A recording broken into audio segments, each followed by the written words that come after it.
Before magsalang sa grand finals, may mga bonding kami, pupunta kami Ocean Park ng mga, may naging friends ako doon. Tapos nung parang finals na, nasabihan niya ako na, we're a princess, you're a monster. Sabi nung girl. Oo, yung issue na yun po.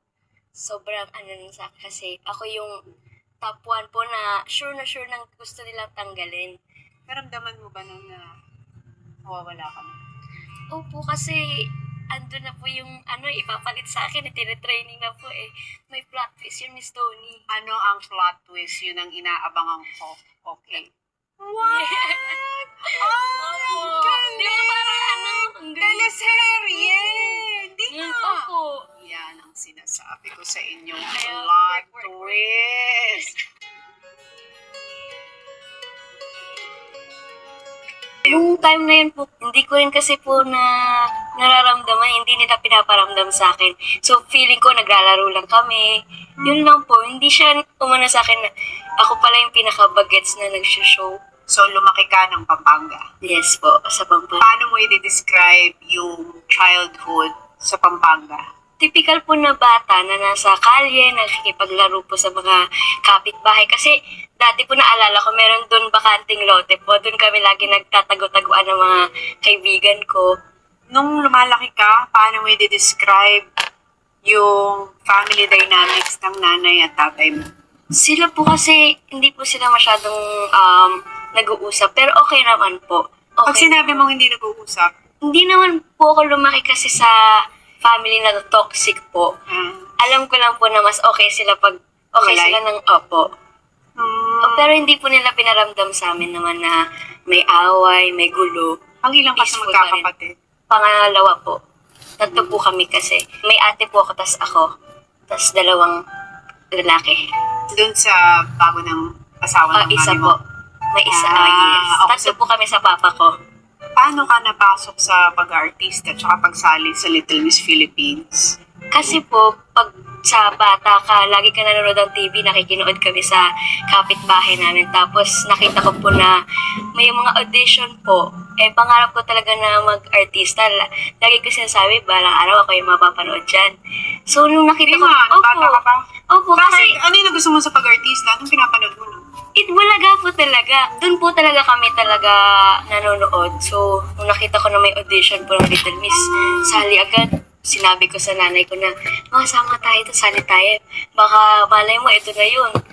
Matupad yung pangarap ko na maging artista. Tapos, nag-audition po kami nung natatanda ko sa Santa Maria, Bulacan po. Sobrang aga nung namin, Miss Tony. Tapos, wala pa kaming, pera talaga po. Nangutang lang yung nanay ko nun para makapunta po kami ng Bulacan. Tapos, ayun. Kamusta yung experience pag maalala mo na nag-audition ka? Ang daming bata? Sobra po. Like, Paano audition? sa grocery po kasi yan, sa Pure Gold po. Tapos, ang dami-daming pila. Like, kung araw nandun po kami, nag-aantay. Hindi ka umiyak, hindi ka na-bored, hindi ka tinamad. Kasi gusto ko po, meron pa ako maliit na bag po noon. Kasi pangarap ko talaga po siya. And kahit gutom, 6 years old ka nun. opo, kahit gutom or tiniis namin para doon sa audition po. Ano naalala mo dun sa audition na yun? Ang ginawa ko po kasi noon, nag-super bass po ako eh. Kasi, Nicki Minaj. Boom, yes! boom, boom, boom. Nagkembot-kembot lang po. Kasi naka-tube po ako noon, tsaka miniskirt. Eto Ganda. na yung mga bagets na pinag-chuchube at miniskirt. Ikaw yun, yung mga Ako po yun. 6-year-old. Naka-shades pa ako. Y2K po ang fantasy ko noon. So, Yes. nagsayaw ka ng boom, Nag-split boom, pa po ako doon. Nag-split ka? Opo, parang nagpakitang gilas po ako na para makita Naalala kasi mo ba kung sino pa yung kakaiba. nagpa-audition doon? Si Tita Ruby po ata. At saka yung isang staff po namin, si Kuya Rod. Kailan mo nalaman na tanggap ka? Hindi pa po yun. Pagpunta po namin doon, mag-audition pa ulit sa Itbulaga. Like, Broadway? Opo, Broadway. So mas malayo. Hindi mo pa sure kung matatanggap ka na. Tapos, yun po. Tinawagan kayo para mag-audition naman sa Broadway. Yes. So, paano yun? Kinakabahan po ako nun kasi ang daming bata na alam niyo po yung mga typical na maputi, Maganda. cute, charming. Tapos ako lang talaga yung nag-stand out dun kasi mukha akong dugyot talaga, maasim po. Totoo po. Massive. Sino naman nagsabi sa yung ganun ka nung bata ka? Pag Kahit bata ka, hindi sabihin, Miss Tony, halata talaga. Tanggap ko na rin siguro kasi. na-compare mo dun sa ibang tsura. Opo. Mistisa yung ibang Mga bata. mestiza, mukha sosyalin. Ako, kanal humor pa. Opo. So, pinag-audition ka, ano naman yung audition piece mo nung time na yun? Sa Broadway na yun eh. Nagtula po ako noon. Yung tula na yun, yung nagturo po sa akin ate ko para sa libro ng school nila. Anong tula? Naalala mo pa? Unang paglipad ba? Lipad, munting lawin, lipad sa tabi ko. Nakapakpak pa po ako rin kasi nga ako yung lawin. Basta para siyang nadaba siya tapos bumangon ulit siya. Yun yung story niya. Ganda rin po. Paano mo nalaman na tanggap ka na to sa contest proper? Na lalabas ka na sa TV? Doon na po yun, Miss Tony. First salang ko po nanalo ako, tapos pangalawa, natalo na po ako. Sobrang lungkot ko po talaga noon. Eh di ang sakit na nung unang talo. Opo, kasi nga, yun yung Iyak ka na. pangarap mo eh. Tapos, wala na. Feeling ko po, wala na akong pag-asa, wala na akong chance. Kaya ka lang nakabalik dahil wild card? Yes po, wild card. Tinawagan po kami na, may pwedeng bumalik, pwedeng ulit yung mga natalo, pwede pa ulit makipaglaban sa Little Miss. So, yun po. Pinilit ko na yung ko kasi parang ayaw na niya. Na, okay na yun, na-try mo na. So, nung sabi ko, gusto ko talaga na i-try. Baka swertihin po. Ayun naman. Nanalo naman po sa wild card. Nakatunto ng semifinals. Oh, so from semifinals to grand finals. Yes.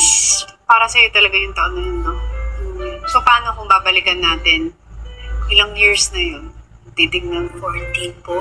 So, 14 years ago, grand finals day. Yes. Ano yung naalala mo nung time na yun? Before magsalang sa grand finals, may mga bonding kami, pupunta kami Ocean Park ng may naging friends ako doon. Tapos nung parang finals na, nasabihan niya ako na, we're a princess, you're a monster. Sabi nung girl, Oo. Tapos yung isa pang girl na naging friend ko, nung finals, parang nagiging meme na siya. Inapakan niya yung shoes ko. So hindi ko na alam sinong makakakampi ko doon kasi ganun na yung Pero okay naman po. buti hindi ka nang hinaan ng loob. 6 ka lang nun eh. Oo, hindi naman po, pero nalungkot lang ako kasi ayun yung nangyari nung grand finals. Nung question and answer, naalala mo pa yung tinanong sa'yo? Kung meron kang ipagdadasal, yun? Sabi ko po na gusto ko manalo nga sa Little Miss kasi para matulungan ko po yung magulang ko kasi wala nang work yung papa ko, umaasa lang kami sa maliit na tindahan po. Ayun po. Paano na yung announcement ng winner? Po kasi hindi ko po talaga na-gets nung umpisa. Ang akala ko po yung tatawagin, yun na po yung winner. Yun pala, ang tatawagin, yun yung first runner-up. So akala ko po talo ako, kaya kung babalikan niyo po yung reaction ko dun, ganyan lang ako. Hindi ko na-realize na ako pala yung panalo. O kasi ang tinawag yung first runner-up, Oo. akala mo yun yung winner. Oo, yun talaga. Yung hindi tinawag, yun yung winner. Yes. Siyempre 6 ka pa lang nun, hindi mo pa Ganun naiintindihan pala yun, nung in-announce na po yung name ko, tapos nakikita ko yung mga kasama ko, yung pamilya ko na nasa audience, tumatalon na sila. Doon ko pa lang po nag-sink in sa akin na ako pala yung Little Miss Philippines winner. Araw Ano na po yun. nangyari, opo. So, pagkapanalo mo lang ng Little Miss Philippines, naging regular ka ba agad nun sa Itbulaga? Opo, pero hindi po sa lahat ang segment po. Regular ka? Bigla na lang akong binigyan ng mic ni Bossing, tsaka yung dito po na mic. Headset? Opo. Tapos sabi, meron ka ng meron ka ng resume show. Oo, naaalala Yes. ko yun. Nagka-talk show ka. Opo. Paano yung nag-host ka ng sarili mong talk show? At 6 years old, 7 years old? 7. At 7? Eight po. O yun. Kasi po sa Itbulaga, hindi talaga nila paparamdam sa yung working ka. Parang sa akin po laro-laro lang kasi ganun, may mga barkada ako, may mga friends pa rin ako, pero mga matatanda nga lang sila. Hindi ko ka-age. Pero nung resume show, grabe rin yung support at guide nila po sa akin. Kaya na-achieve naman po yung Meron ka bang guest na in-interview mo na kinabahan ka? First episode pa lang po, ang guest namin si Tita Susan Roses. Hala! Sa FPJ studio pa Hala po. ka! Kaya, Talagang kinakabog mo talaga Di lahat talaga. ng host. Susan, Queen of Oo. Philippine Cinema agad. grabe. Pero nagawa naman po kasi sobrang bait din niya sa akin at sobrang alalay, nararamdaman ko rin yung alalay niya at ng mga staff po. Sino pa aside from Ano po kasi nangyari sa akin? Bakit? Ano po kasi yun, bago po mag-taping ng bagong episode, nagbubusog muna ako para may energy po ako. Kumakain po ako ng lugaw, ng chocolate. Mukbang po talaga yung ginagawa ko. Tapos ng episode na ni Bossing, habang nag-interview po kami, parang nararamdaman ko po yung lugaw, parang gusto niyang lumabas. Susuka ka? Opo, nasuka ko yung itlog. Di nga. Totoo, tsaka yung lugaw sa harap ni Bossing. Ano ginawa ni Bossing? Wala po, tumawa lang. Hindi niyo ako talaga tinulungan. Tumawa lang po siya kasi nga, yun So, talaga yung nilinis ka, tapos ulit-ulit. Opo, parang walang nangyari. Pero tawang-tawa pa rin si Bossing. Wala na, hindi na ano. Isa yun sa mga memorable experience na hindi naman namin nakita. Pero, Yun talaga po, pagtatanungin ako. oo. Pero yung first birthday mo daw sa Itbulaga, memorable yun. Sobra. Dahil, Kasi po yun yung first time na nakatanggap po ako ng cake. Tapos, yung cake na ang dami pa po. Yung may ilang layer. po. Tapos may fried chicken, may pancit, may spaghetti.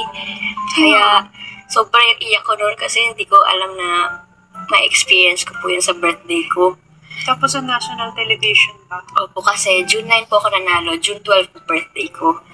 Bakit yung mga dati mong birthday? Wala po kasi kaming pambili ng handa eh. Galing no, yung pangarap mo na sa iba ang tagal na experience mo yun. At 7. Yes po. At 7, binigay na sa'yo kagad ni Lord. Tapos after nun, lumaki ka na sa television. Opo. Imagine mo yung pagdadalaga mo, nangyari on TV. Yes po. Na everyday kang nagtatrabaho. After ba nang manalo ka sa Little Miss Philippines, everyday ka na nagtrabaho?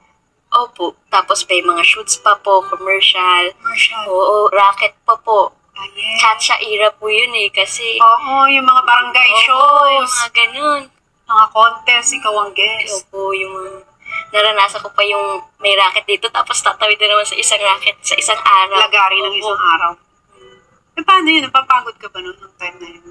Siguro yung pagsunod-sunod lang po na shoot po, commercial yung Nagpelikula ka pa. Opo, yung pagod lang na physical po na yung antok. Pero yung sa akin talaga, hindi talaga. Kasi nga po, pangarap ko to eh. So bakit ako mapapagod? At gusto ko din kasi yung ginagawa ko po. Pag na-enjoy mo talaga yung ginagawa mo, hindi mo na mararamdaman na nakakapagod yung trabaho. Dahil enjoy ka sa showbiz, enjoy ka sa ginagawa mo, parang hindi ka nagtatrabaho. Pero kung may isang side naman sa showbiz na hindi mo nagustuhan, but you have to live with it, ano yun? Siguro sa online po, yung mga bashers, yung mga hate comments na hindi mo maiwasan. Syempre, tao lang rin po tayo na maapektuhan din po minsan. So, yun lang po. Public opinion. Naalala ba kung kailan ka una nagka-cellphone? Siguro mga 9 po or 8 ako. Naalala ko po, minessage ko na si Taylor Swift nun eh. Sila Ariana Grande. Saan? Sa Instagram po. Ano may message mo sa kanila? Video greet ko po si Taylor Swift. Hi, I'm your biggest fan. Hi Taylor Swift, I'm your big fan. I like your songs, all your songs, like Shake It Off, blank space, baby, and I write your name. Ganun po. Hindi siya Nung bata nag-reply eh. Oo. Hanggang ngayon nandun pa rin, hindi siya nagre-reply. Taylor! Shout Si Ariana Grande naman rin. dyan. Ariana Grande, Justin nag-message yung Bieber. pati si Bieber, minessage mo. Nagka-cellphone ka na at 12. Opo, meron na. Kailan ka nagkaroon ng awareness sa social media and pagbabasa ng comments? Nung napunta na ako sa teenager life ko po, doon ako mas naging nakakabasa. Kamusta yung mga comments na nababasa mo nung una? Yung tungkol sa appearance ko po, yung bakit pinanalo to, hindi naman maganda, wala namang talent, ganyan. So yun po, syempre nasasaktan ka po kasi alam mo naman sa sarili mo na mayroon ka rin naman pong kahit paano talent, tapos tinatry mo naman yung best mo rin na may mapakita. So yun po, mahirap lang na minsan hindi nila nakikita yung efforts. Pag kasi po nakabasa na ako ng ganun, mas tinitingnan ko na siya na parang mas makakatulong po sa akin na mas galingan pa or mas ayusin pa yung ginagawa ko. Nagiging motivation po siya talaga yun. Tsaka, nasusurround naman po ako sa mga tao na nagsusupport at nagmamahal sa akin. So, hindi na po siya nagmamatter masyado. Paano yung nag-adolescent kayo ng 13? Same pa rin yung trato po sa akin. Siguro yung pag-iisip ko lang din po, minsan mas nagiging mature na. Physically, mukha pa rin akong bata talaga. So, lahat ng ginagawa ko parang bagets-bagets pa din yung... Kahit na 20 years old ka na Opo. ngayon. Ang Hanggang tingin sa'yo ngayon- ng tao, Yes, si Chacha.